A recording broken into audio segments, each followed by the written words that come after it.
아버지의 손 안에 펴신 팔로 저희들 지켜보호하시고 또 주 안에 저희들 있음을 말씀으로 성령으로 또 알게 하시고 우리들에게 주어지는 모든 상황과 형편이 아버지의 선하신 뜻을 합력하여 또한 이루시는 믿음 가운데 저희를 있게 하심을 감사를 드립니다.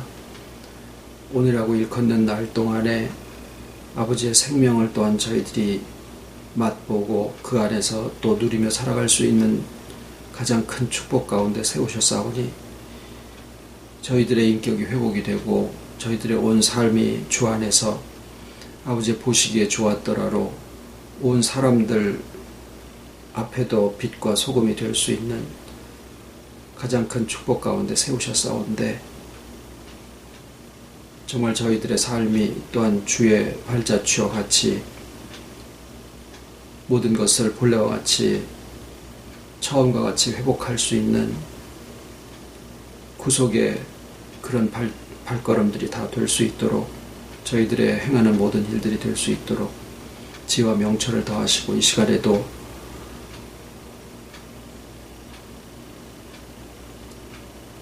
성령의 지혜로 비추시사 깨달음이 풍성한 귀한 시간 될 수 있도록 인도하여 주시옵기를 예수님의 이름으로 기도드립니다. 아멘.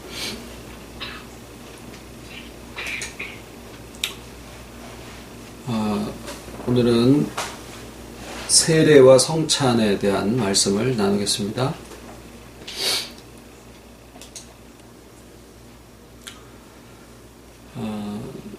좀 내용이 많아서 좀 설명하는 쪽으로 말씀을 드리겠습니다. 세례에서 우리가 세례를 받음으로 구원받는 것이 아니고 이미 주와 연합된 사실을 인정하고 그것을 확증하는 예식이 세례입니다. 그래서 세례에 대한 말씀을 나눌 때는 한 구절을 보심이 좋은데 베드로전서 3장 21절입니다. 한번 찾아보시죠. 베드로전서 3장 21절.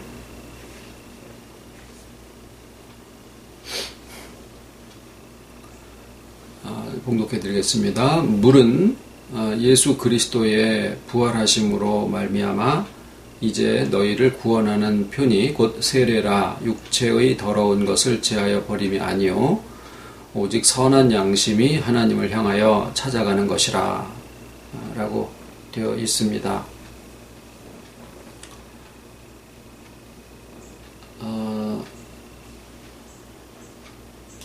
우리가 구원받은 것은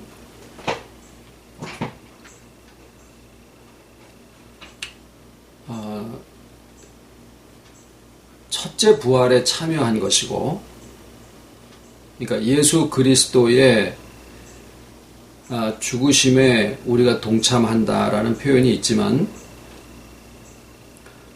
실상은 우리가 첫째 부활에 참여한 것은 이미 하나님과의 연합에서부터 떠난 존재가 이미 죽어 있었던 사실이기 때문에 우리가 예수를 믿는다라고 하는 것은 그 죽어 있던 생명이 다시 살아난 것을 얘기를 합니다. 그래서 그것을 첫째 부활이라고 얘기를 하고, 그래서 첫째 부활은 우리의 어떤 행위나 어떤 경지에 또는 어떤 수준에 또는 어떤 단계에 올라온 것이나 그런 것을 얘기하는 게 아닙니다. 마치 자기가 가지고 있는 성격이나 성품이나 어떤 혈기나 이런 것들을 부인했을 때 그때 내 자신이 죽고 그때 비로소 첫째 부활에 참여하는 것으로 우리가 오해되어진 부분들이 있는데 그렇지 않고 우리가 예수 믿음으로 죽어 있었던 우리의 심령이 주와 연합됨으로써 그 새로운 생명으로 살아난 것을 구원이라, 또는 새로운 생명으로 살아났기 때문에 이것을 부활이라, 또 새 생명으로 살아났다라는 것을 특히 강조하기 위해서 거듭남이다, 이렇게 이야기를 하고 있죠. 그래서 구원은 새 생명에 대한 문제임을 우리가 먼저 좀 기억을 하심이 좋습니다.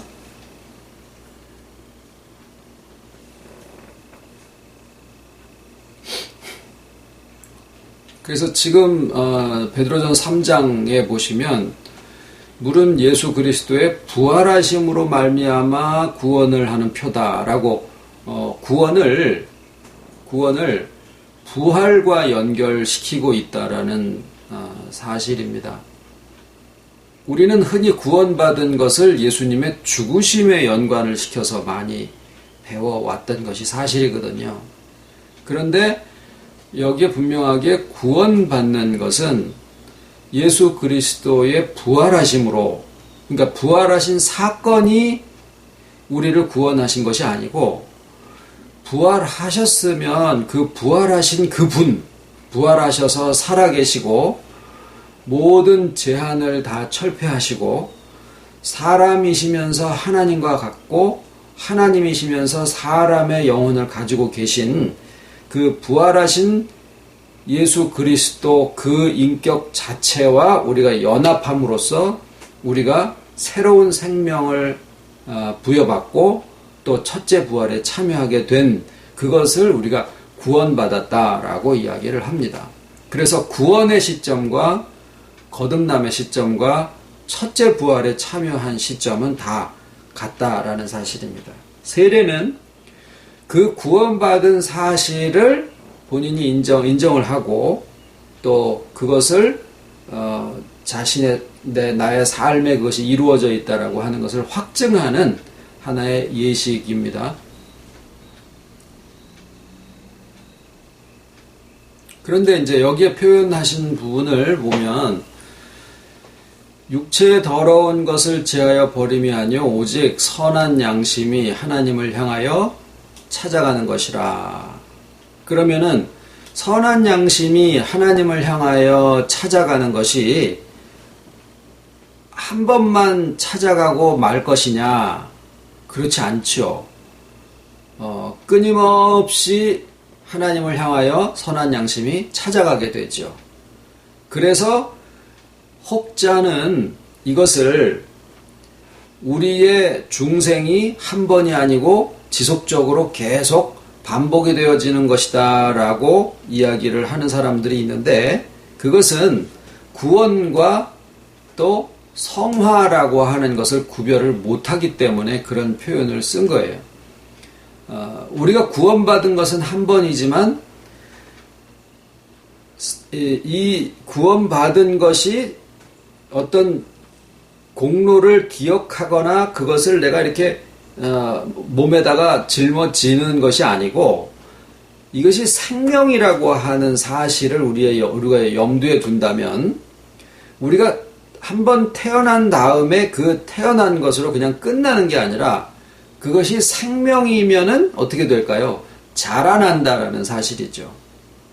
그래서 우리가 구원받은 것은 한 번 생명으로 태어나는 것은 한 번 태어나는 거지, 그 다음에 또 태어나고 또 태어나고 또 태어나고 이러는 것은 아니거든요. 하지만 생명을 받아서 한 번 태어났으면은 그 다음에는 그 생명이 지속적으로 성장해 가는 것을 알고 있듯이, 우리가 주와 연합된 새 생명으로 거듭난 바 되어졌고 첫째 부활에 참여한 바 되어졌으면 그 부활에 참여한 새 생명으로 우리가 계속 성장해 나가는데 그것을 우리가 성화의 과정이다라고 이야기를 합니다. 그런데 이제 그것을 선한 양심이다라고 표현을 하셨죠. 그래서 여기서 이제 또 한 가지 착각을 하는 것은, 성화의 주체가 우리의 양심인가 보다. 내가 양심을 쫓아서 계속 살아가야지 되는구나. 신앙생활이라는 것이 결국 내가 양심대로 살아가라는 얘기랑 같은 얘기인가 보다라고 생각할 수가 있다라는 거죠. 이 표현만 가지고 보면. 근데 이제 그렇게 되면 우리가 서로 믿는 하나님의 택하신 자녀라고 하더라도 과연 100% 우리의 행함이나 우리의 생각까지, 감정까지 모든 것이 다 하루 24시간, 1년 365일 다 양심껏만 살아가느냐? 그렇지 않거든요. 그러다 보니까 선한 양심이 분명히 작동을 하는 것은 사실이지만 마치 선한 양심이 우리의 성화를 이루어가는 주체인 것처럼 가르침 바가 되어지고 그렇게 이 말씀을 이해를 하게 된다 그러면 또 즉시 은혜로 출발을 했던 복음이 자의적인 인본주의적인 내가 노력해서 수고의 결과로 성화를 얻어 가지는 것과 같은 그런 결과로 변질되어져 버리게 됩니다. 근데 그 경계가 아주 아사무사해가지고 어느 순간 즉시 그냥 자의적인 내가 무언가를 도를 닦아야 되거나 수고를 해서 무언가를 성취를 해서 어느 경지에 올라가야 되는 이런 식의 생각으로 돌아가는 것이 아주 순간적으로 이루어진다라는 거죠. 그래서 우리가 수고를 왜 하지 않느냐라고 하는 것에 집중을 하고 그것에 분별을 하려고 애를 쓰는 것도 물론 필요하겠지만, 이 분별이 중요하지만 그보다 더더욱 필요한 것은 뭐냐면 우리에게 주어지는 가르침이 변질되어 버리면 은혜로 시작을 했다가 성령으로 시작했다가 사람의 인본으로 돌아가는 것은 아주 쉽다라는 겁니다. 그래서 많은 기독교의 선진들이 또 선배들이 이 하나님의 은혜의 복음으로 시작을 해서 기쁨으로 출발을 하다가 어느 정도 가다 보면은 신앙이 어떻게 됩니까? 힘들어지죠. 왜? 자기가 하려고 하니까. 그런데 그 경계가 아주 매끈하게 어떤 경계 지점도 없이 넘어가더라라는 겁니다. 오늘 이 선한 양심 부분도 마찬가지예요. 그러면은 성화를 이루어가는 주체가 누구냐? 오직 하나님이 다 하시느냐? 우리가 살아가는 데 있어서 우리는 아무 도우미도 할 것이 아니냐? 그렇지 않지요. 늘 말씀을 드리듯이 하나님이 주신 우리의 자유의지와 이성과 인격과 그 다음에 양심과 이런 모든 것이 하나님의 주권과 주권적인 은혜와 같이 역사를 하시는데 많은 오해의 부분이 하나님의 계시는 그 세계가 우리가 눈에 보이는 이런 현실적인 세계와 더불어서 보이지 않는 세계를 같이 살아가신다라고, 같이 존재하시고 같이 역사하신다라고 하는 이 사실을 모르기 때문에 사람이 죽은 다음에 어떻게 되느냐라는 거 있잖아요. 사람이 죽은 다음에 모든 도모가 그친다라고 하는 전도서의 말씀을 빌어서 어떤 사람들은 사람이 죽으면 그냥 아무것도 모르고 무덤 속에 있다가 주님이 재림하실 때 그때 육체적으로 부활을 한다라고 이야기를 하는 사람도 있습니다만 그런 그 해석이 그냥 기독교의 한 파에서 정당한 것으로 그냥 이렇게 가르쳐지고 있는 것이 사실이에요. 또는 귀신이 되어진다라고 가르치는 경우들도 상당히 많고. 그런데 사람이 죽는 그 순간에 이 원인과 결과로 되어 있는 과거, 현재, 미래로 흘러가는 이런 어떤 시간과 인과의 법칙에 지배되는 우리가 살고 있는 현실의 세계에서 그 다음에 그런 인과의 법칙이나 시간의 흐름이 존재하지 않는 하나님의 세계의 존재로 바뀌게 된다라는 사실이에요. 거기에는 시간의 흐름이 없는데 과거와 현재와 미래가 차이가 없는 세계인데 그 세계를 우리가 상상을 할 수 없다라는 거예요. 우리는 생각하는 것 자체가 시간의 흐름 속에서 생각을 하게 되어 있기 때문에 그 세계를 우리가 경험을 하지도 못하고 상상을 하지도 못한다라는 사실입니다. 그래서 하나님의 주권의 은혜와 우리의 자유의지, 양심, 또 인격, 이성, 이것이 같이 역사를 하는데 우리는 이렇게 생각했으니까 이렇게 결과가 나오지만은 하나님이 우리에게 동일하게 역사하시는 그 시점은 어떤 것이 먼저다, 나중이다라고 하는 구별이 전혀 존재하지 않는, 그래서 같이 역사하신다라고 하는 말이 정확하게 맞는 표현입니다. 그래서 우리는 분명히 선한 양심을 사용을 하고 또 이성을 또 사용을 하고 이성적이어야 되면서 또한 신앙 양심적이어야 되는 거죠.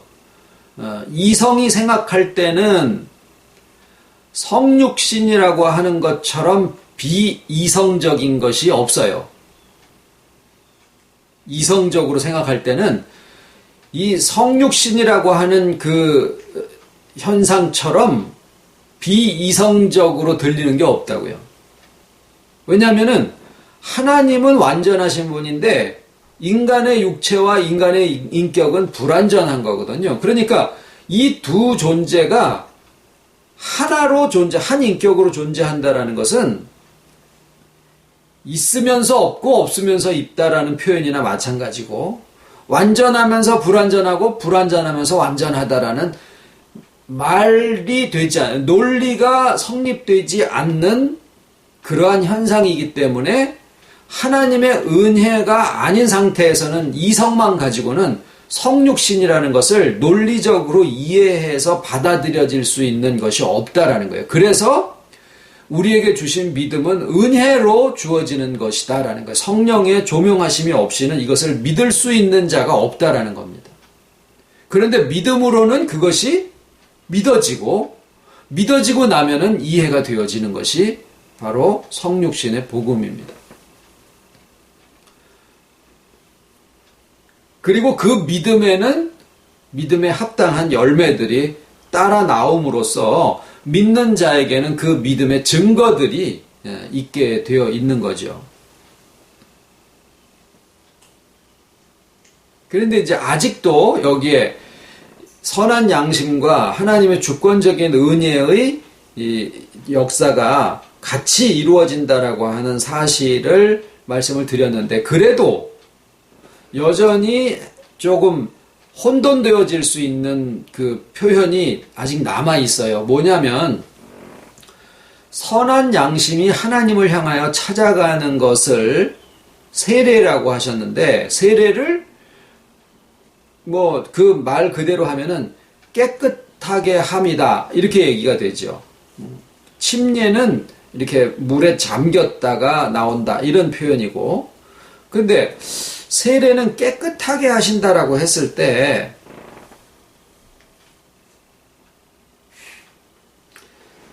침례라고 하는 것은 죽었다가 살아난다라는 표현인데, 실상은 그 죽음을 다 어떻게 생각하는 거 아니? 그러니까 이전에 살던 내가 죽고 주 안에 새 생명으로 살아난다라고 하니까 거기에서 생기는 혼돈은 뭐냐면, 내가 가지고 있는 악의 모든 것들이 다 죽는 것을 얘기를 하는구나. 그러니까 거기에서 내가 지금 있는 어떤 혈기나 성품이나 또는 어떤 악한 모습이나 이런 것들에게서부터 내가 한번 죽어야 되는구나라는 생각을 하는 거예요. 그러니까 첫째 부활이 믿은 다음에 어떤 세계에 들어가는 것으로 이렇게 혼돈하게 되어지는 결과가 되어지고, 세례라는 것을, 세례를 얘기를 할 때 깨끗하게 한다라고 하는 그 표현 속에서 가지게 되는 오해는 얼마만큼 깨끗하게 해야 되느냐라는 문제예요. 그러니까 선한 양심이 하나님을 향해서 찾아가는 것인데, 그러면은 우리가 뻔히 생각하기는 뭐라 그래요? 그건 불가능하다. 그러니까 그리스도의 장성한 분량에 충만한 데까지 이르는 것이 우리의 성화의 목표라고 할 때 우리가 도대체 언제까지 가야 그리스도의 장성한 분량에 충만한 데까지 이르겠느냐라는 거예요. 그것이 깨끗하게 한다라고 하는, 성결케 한다라고 하는 이 세례라는 표현이 가지고 있는 오해의 소지입니다.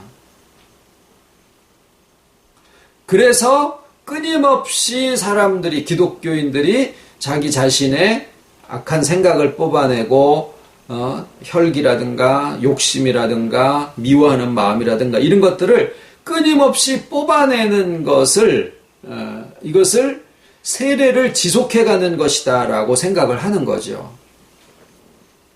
그럼 어떻게 돼요?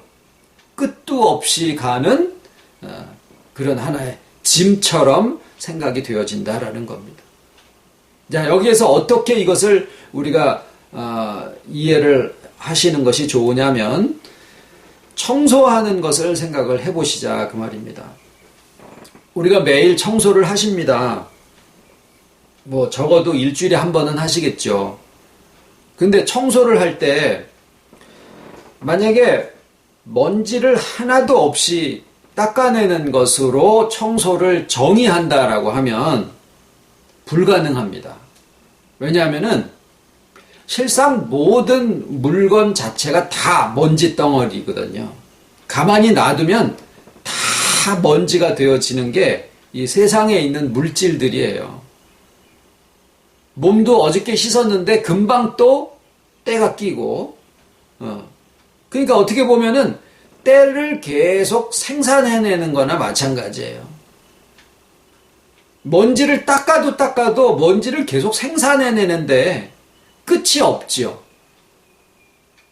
그런데 만약에 청소를 모든 거를 제자리에 갖다 놓는 거다라고 한번 해보시자 그 말입니다. 그러면 집을 딱 준비를 해서 소파 있을 자리에 소파 있고 옷은 옷걸이에 갖다 걸고 뭐 조금 더 한다 그러면 계절별로 또는 색깔별로 뭐 긴 거 짧은 거 별로 해가지고 정리를 해 놓을 수도 있는 거고,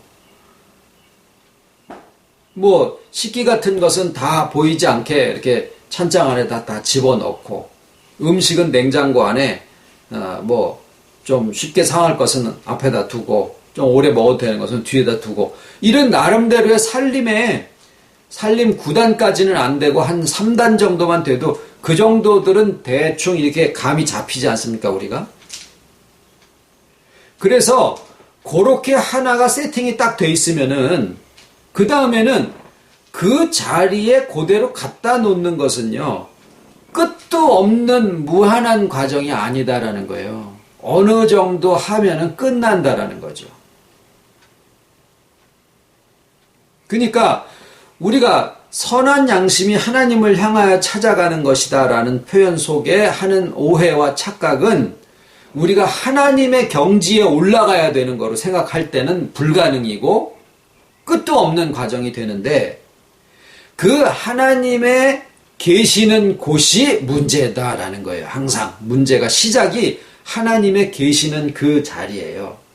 우리가 아직도 하나님이 계시는 그곳을, 하나님의 보좌와 하나님의 계시는 하늘을 지극히 성결한, 그러니까 내 안에 있다라고 하시더라도, 저 하늘 꼭대기가 아니라 내 안에 계시다고 하더라도, 아이고 선한 양심이 하나님을 향해서 찾아간다라고 하니까 하나님이 계시는 곳은 내가 선한 양심으로 살기도 바빠 죽겠고 힘들어 죽겠는데, 하나님이 계시는 그곳은 선한 양심보다도 엄청 무시무시하게 더 성결하고 거룩해서 가까이 갈 수도 없는 그런 어떤 정금과 같은 곳에 하나님이 계시겠구나라고 생각을 한다라는 거예요. 그렇게 되면은 우리의 신앙생활은 뱁새가 황새 쫓아가려고 하는 거랑 똑같아요. 불가능하다라는 결론에 도달을 하게 됩니다. 그래서 하나님이 계시는 곳이 어디냐라고 하는 것은 철학자들이 얘기하듯이 세상에 존재하지도 않는 엄청 무시한 그런 거룩한 곳에 계시다라고 하나님을 밀어놓으실 게 아니라 하나님이 은혜로 우리가 아직 죄인 되었을 때에 우리가 아직 먼지이고 우리가 아직 거룩하지도 않고 경건하지도 않은 우리들에게 하나님이 우리와 함께 거처를 하신다라는 사실이에요. 그러니까 우리가 돌아가서 하나님을 만나고 하나님 안에서 회복이 되어지는, 그래서 이 회복이라는 표현이 참 좋은 것은 회복은 경지에 오르는 것을 얘기하는 게 아니라 본래로 돌아가는 것을 얘기를 합니다. 그러면 우리가 본래로 돌아가는 그 지점이 어디냐? 엄청 무시한 하나님이 계시는 거룩한 곳이 아니라 본래가 어디냐? 나다움이라는 거예요. 나다움. 우리가 가지고 있는 것 중에서 악한 것은 버려야 돼요. 어떤 것이 악하냐? 본래 악하게 지어진 것이 없다라는 거죠. 그러나 어떤 좋은 것도 지나치면 다 악해진다라는 사실입니다.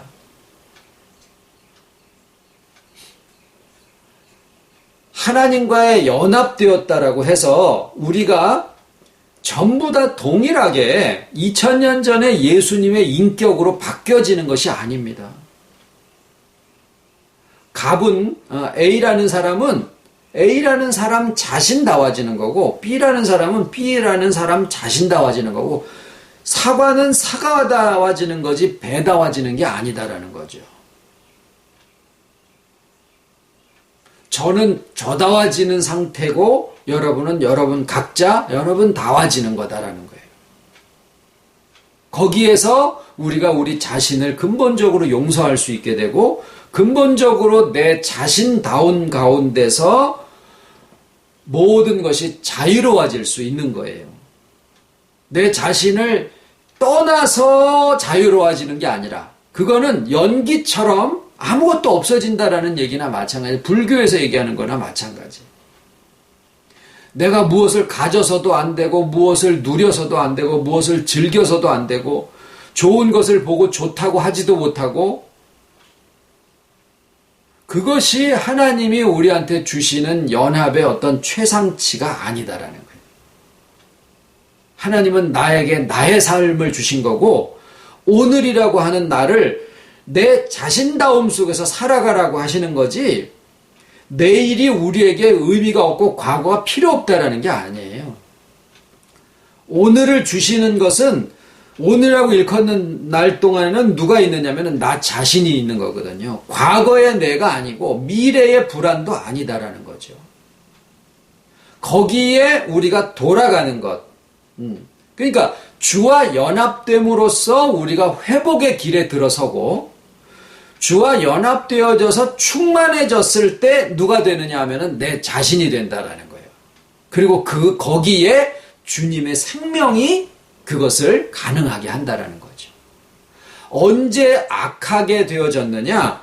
주와의 연합을 떠난 순간에서부터 우리는 이미 악한 쪽으로 가고 있는 거예요. 모든 것이 주와 연합에서부터 떠난 자기 자신이 되어졌을 때 거기서부터 내가 무언가를 하려고 하다 보니까 내가 가지고 있는 목표는 뭐냐면 나다움이 아니라 장점으로 모든 것을 만들려고 하는 것이 우리의 속성이에요.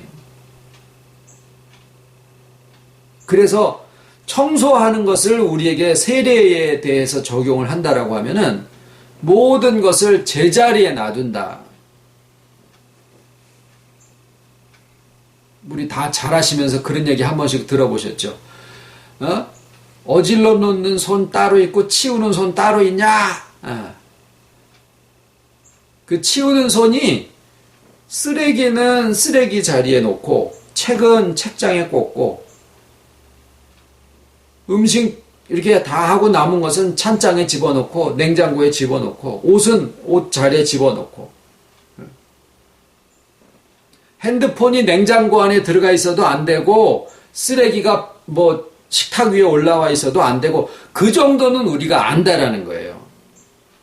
그러니까 우리가 주와의 연합에서부터 떠나서 신앙생활을 얼마나 열심히 했어도 그 신앙생활을 한다라는 미명하에 만들어 놓은 악들이 과연 얼마나 많은지 누가 알겠느냐고요. 어느 사람이 알아듣겠냐고요. 신앙생활을 한다라는 이름으로 나다움을 말살시키고 누구 다와지려고 하는 그런 가운데서 생겨진 그런 나답지 않은 지나친 것들이 얼마나 많으냐 그 말이에요. 그게 다 악이에요. 그게 다 악이에요. 그러니까 신앙생활을 열심히 하느라고 만들어 놓은 악들 속에서 우리가 짐을 지고 살고 있는 것이더라라는 거예요. 그러니까 예수 30년 믿은 사람 치고 자유로운 사람을 못 봤어요. 목사들이 제일 고집스럽고, 왜? 너의 말 듣지를 못해요. 다 자기가 하나님처럼 돼 있으니까. 신앙생활 오래 한 사람들 치고 다 선생이 되는 이유가 왜 그렇습니까? 자기 다움을 버리는 것으로 생각을 하기 때문에 그래요. 회복은 하나님이 나답게 만들어 놓으신 그 창조로 돌아가는 것을 얘기를 합니다. 그것은 나의 수고의 노력의 결과가 아니라 주와 연합된 생명이 성장해 가면서 우리의 인격이 그것을 터득해 갈 때 그 나다움 속에서 분별되어진 그 지각이 움직여지는 것을 우리가 행실이라고 얘기를 합니다. 그것이 선한 행실이에요. 그래서 베드로전서 3장에서 21절에서 베드로 사도가 아주 잘 표현을 해 놓으셨는데, 물은 예수 그리스도의 부활하심으로 말미암아 우리를 구원하는 편이 곧 세례라, 아주 잘 표현을 하셨는데, 이것은 육체의 더러운 것을 제어해 버리심이 아니요, 여기까지는 문제가 없어요. 그런데 오직 선한 양심이 하나님을 향하여 찾아가는 것이라 라고 하는 표현 속에서 생겨진 많은 오해가 있다라는 겁니다.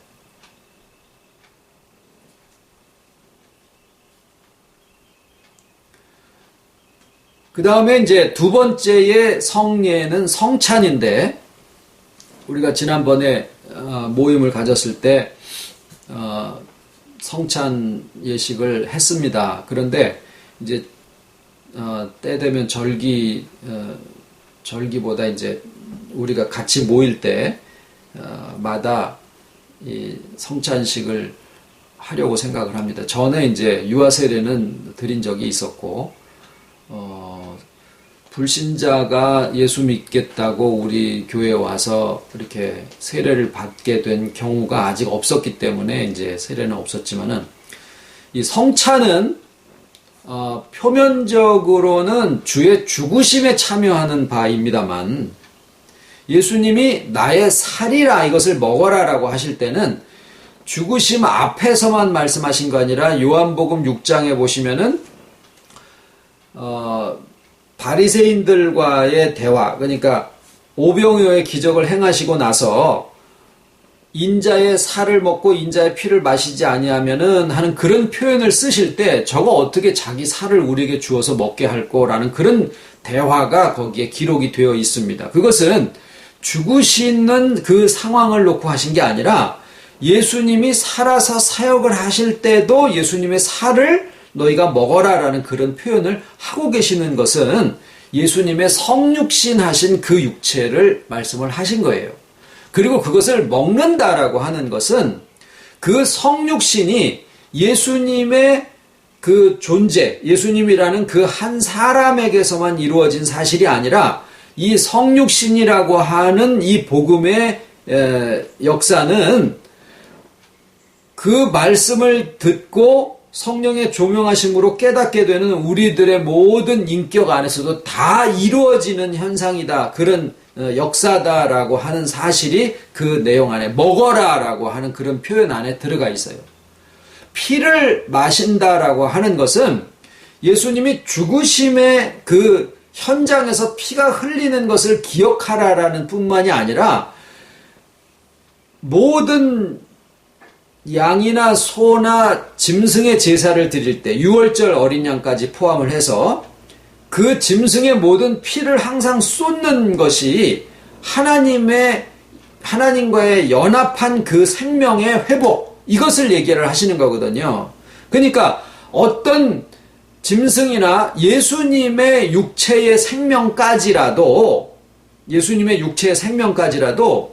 예수님이 만약에 죽지 않으셨다라고 하면, 지난 주일날 말씀드렸지만 예수님이 죽지 않으셨다라고 하면 우리와 같은 인생에 있어서 제일 중요한 부분을 경험하지 못하신 것이 돼요.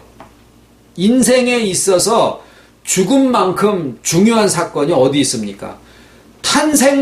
탄생만큼 중요한 사건이 죽음이에요. 그러니까 예수님이 인간의 죽음을 경험하지 않으셨다라 그러면은 예수님이 인간됨을 다 겪어보신 것이 아닌 거다라는 거예요. 즉, 예수님의 생명도 결국 우리처럼 죽으셔야지 되는 생명으로 오셨다라는 거예요.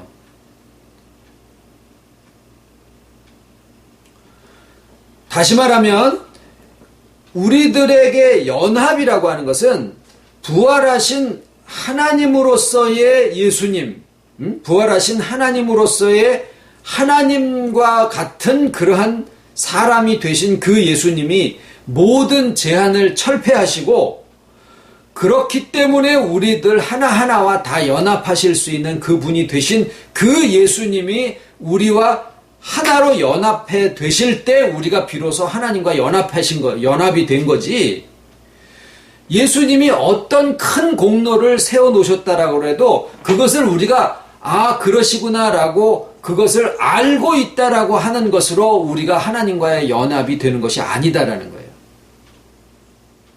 하나님과의 연합은 부활하신 주님이 부활하셨구나 이걸로 끝나는 게 아니라, 부활하셨으니까 저기 가 계시는 게 아니라, 부활하셨으니까 그 부활하신 주님이 우리 하나하나와 각자 다 연합하셨기 때문에 우리가 첫째 부활에 참여한 거고, 우리가 주와 연합한 하나님과 연합이 회복이 된 거고, 그래서 새 생명을 가지게 된 거다라는 거예요.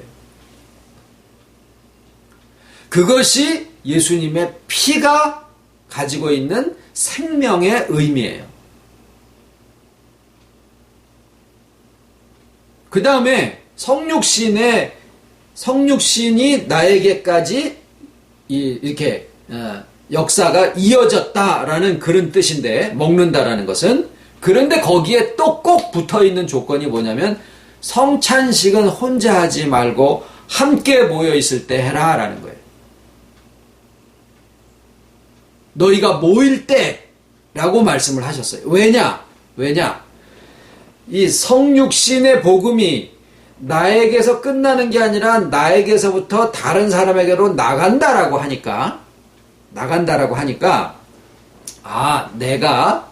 내가 성육신의 복음이 나에게 이루어져서, 나에게 이루어진 이것으로 나보다 못하고, 나보다 뒤에 있고, 나보다 아직 믿음이 없고 복음에 서지 못한 그 사람에게 이 성육신의 복음을 내가 가진 것으로 내가 그것을 전달해 주는 것을 얘기를 하는구나 라고 생각을 해요.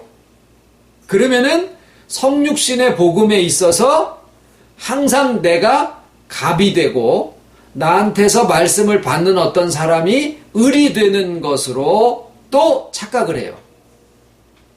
그게 아니에요.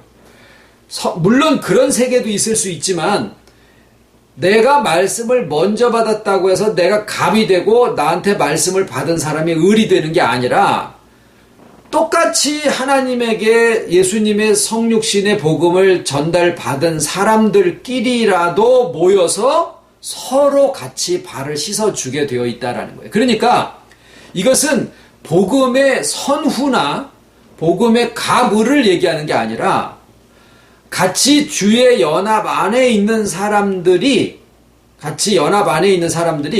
어떤 사람이 나로 인해서 말씀을 받았다 손 치더라도 내가 그 사람에게 말씀을 주었기 때문에 그 사람이 하나님과의 연합이 이루어지는 게 아니에요. 내가 그 사람에게 전달자가 명확하게 되어져서 내가 그 사람에게 전달된 말씀으로 그 사람이 주와의 연합을 깨달았다 손 치더라도 내가 그 사람에게 주와의 연합을 준 게 아니고 성령의 조명하심과 하나님의 섭리하심과 예수님의 연합하심이 그에게 구원과 첫째 부활과 연합을 주어지신 거지 내가 한 게 아니다라는 거예요. 그러니까 우리가 하는 것은 뭐냐? 그저 서로가 발을 씻겨주는 거예요. 내 발도 더러운 거라는 거죠. 그 사람 발도 더러운 것뿐만이 아니라 그래서 서로 발을 씻겨주되 두 사람이 짝을 지어서가 아니라 one another, 서로가. 그래서 여기에 있는 내용은 너희가 모였을 때에 누가 선이 되고 누가 후가 되고 누가 주가 되고 누가 종이 되는 게 아니라 너희가 모였을 때 서로가 그 교류를 나눠라. 그 교제를 서로 나눠라.